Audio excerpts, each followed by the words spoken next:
lokasi itu teman-teman gak bayar gitu gimana sih Aiman? Kayak aku deh. Kenapa kamu? Iya, kalian kan pada beli di aku nggak bayar. Iya, makanannya. Kita memang nggak pernah bayar, tapi kita selalu mendoakan kamu kita dapat jodoh yang baik. Kita nggak pernah bayar karena katanya janjinya mau dikirimin. Lanjut. Gimana tuh? Aiman Riki, jadi kamu sempat banting setir untuk berjualan. Betul. Itu momennya saat kapan?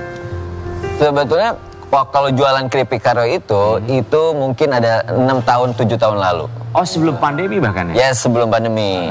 Terus aku memanfaatkan lagi naik sinetronnya dengan namanya Karyo, terus aku bikin juga keripiknya. Keripik ini tuh keripik yang biasa bikinan kakak aku.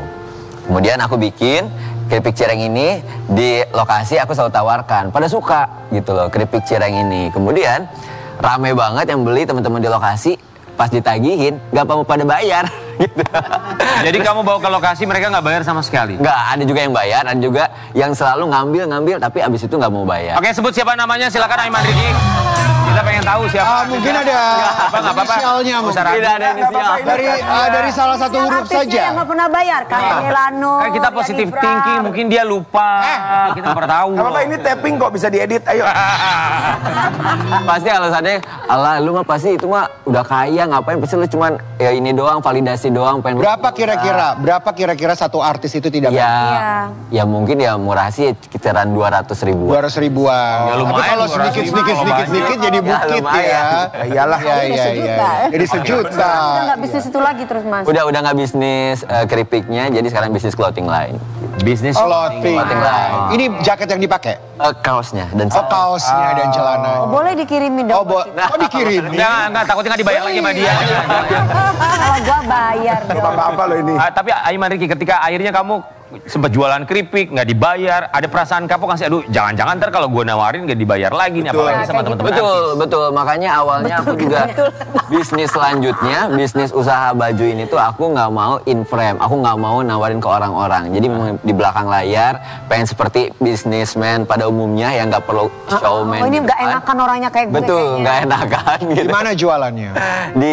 Di platform dulu, di salah satu platform, kemudian di online. Terus kemudian rame banget, tapi penjualan kayaknya kurang hype banget kalau misalkan aku nggak in frame kan. Oke. Terus kemudian ketika aku in frame makin hype banget. Oh udah pasti. Kan ganteng, cakep sesuai. Akhirnya kamu yang jualan, banyak yang utang lagi deh. Dalam satu hari itu bisa berapa pieces yang kamu keluarkan?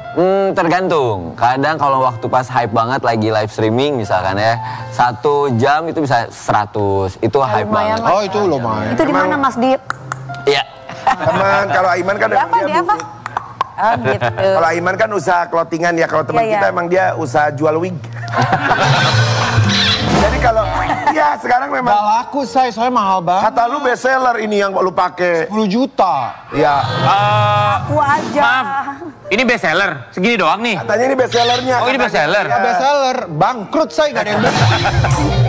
Tapi kita doakan semoga usaha kamu lancar. Amin. Nggak ada yang utang-utang, tolonglah kalau yang utang. Tolong dong. Ini kan modal buat usaha. Iya. Jangan ngomong modal buat usaha, buat orang lain, buat diri sendiri kalian harus mikir ya. Iya, Kalau benar. utang bayar. Itu tuh akan dihitung sampai kapanpun ya. Tapi mungkin perjuangan kamu jatuh bangunnya barangkali ini satu didikan dari orang tua. Tapi kalau ngomongin soal didikan orang tua, ada satu cerita dari Aiman Riki. Ini berhubungan dengan ibunya, yang kita tahu ada kisah yang mungkin kamu bisa ceritakan sama kita. Kita mau lihat dulu yang satu ini. Ada kekerasan. Kurang lebih seperti itu. Betul. Apa biasanya triggernya yang menjadi penyebabnya? Mungkin karena kalau kita flashback lagi ke belakang ceritanya ya, dulu itu almarhum mama aku tuh ya selalu mencari keberadaan papaku gitu loh. Karena memang gak pernah pulang. Satu kali waktu dikasih alamat, disuruh katanya ini kerjanya di Jakarta gitu ya. Kemudian kita ke Jakarta, aku sama mamaku kemana-mana nyari alamat tersebut gak ketemu. Sampai akhirnya balik pulang ke rumah. Keadaannya ternyata di rumah barang-barangnya udah dijual gitu. Terus itu hal yang akhirnya triggernya lagi kalau misalnya berantem itu ketika aku tuh kecil sampai sekarang masih inget banget. Biasanya karena ya persoalan yang nggak pernah datang, nggak pernah pulang gitu loh. Tapi ya alhamdulillahnya menjelang dewasa ini aku mencoba untuk berdamai.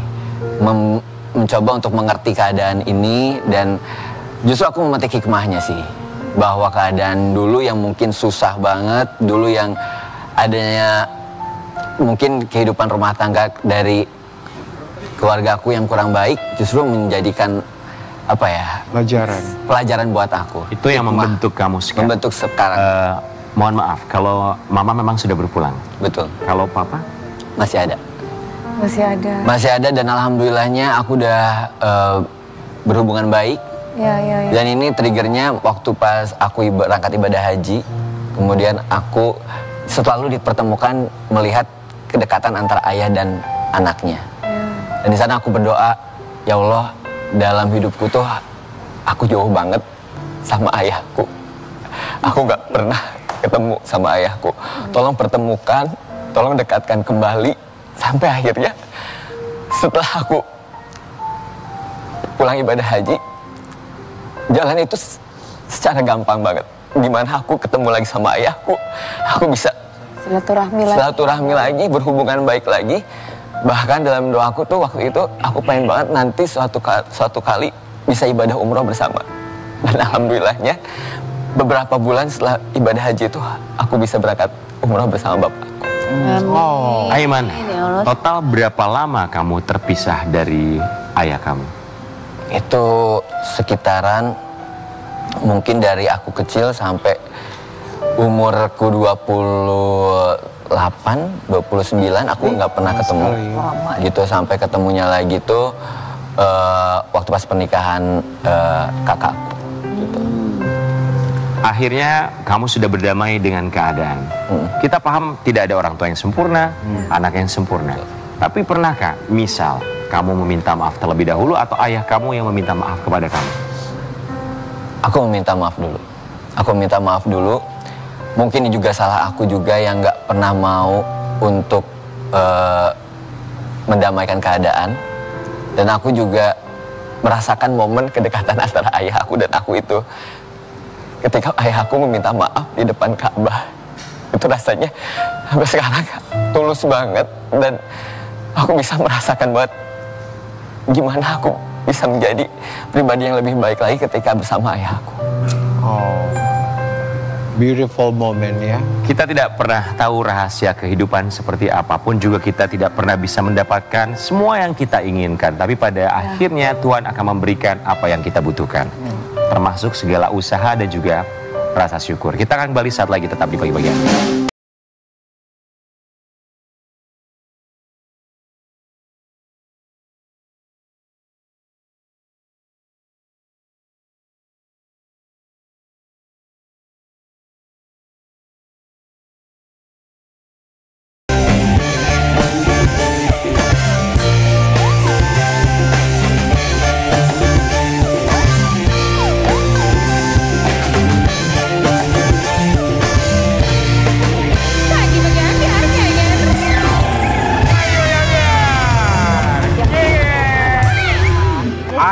Riki, banyak pertanyaan yang masuk ke media sosial kita di Instagram kita. Katanya tuh nanya gini, Aiman kok sampai dengan sekarang masih belum ada pasangannya sih? Kita mau ngasih lihat dulu yang satu ini. Genap usia 38 tahun, Aiman Riki belum kunjung punya pacar. Aku ingin orang biasa aja. Maksudnya calon biasa. Gimana?